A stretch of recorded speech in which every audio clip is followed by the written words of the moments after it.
నాకు భూ కబ్జాలు చేయాల్సిన అవసరం లేదు. తర్వాత ఇక చిల్లర పనులు చేసిన అవసరం లేదు.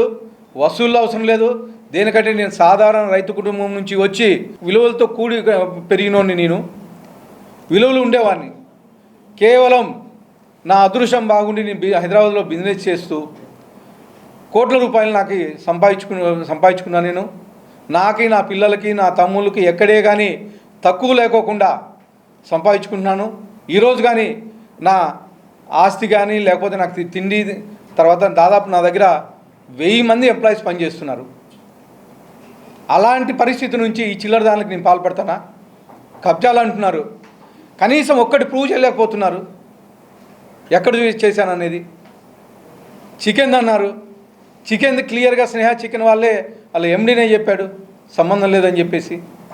తర్వాత నేను ఒక ఆయన మాట్లాడుతాను, నేను ఎంక్వైరీ చేపిస్తాను, నేను మొత్తం అంతా నేను నిజంగా చాలా హ్యాపీ ఫీల్ అవుతాను ఎంక్వైరీ చేపిస్తే. ఎందుకంటే నాకు కానీ కావాల్సింది అదే, క్లీన్ చిట్ రావాలా. పైన ఆల్రెడీ 2-3 సార్లు ఇంతకుముందు స్టార్టింగ్లోనే అంటే నాకు సీట్ ఇచ్చినప్పటి నుంచి గత 17 నెలల నుంచి రోజు ఇదే పని అన్నమాట. అంటే ఎమ్మెల్యే టార్గెట్ సీటు వచ్చిన తర్వాత అప్పుడు ఎలక్షన్స్లో బాగా ఇబ్బంది పెట్టారు, రోజుకో ప్రాబ్లం క్రియేట్ చేశారు.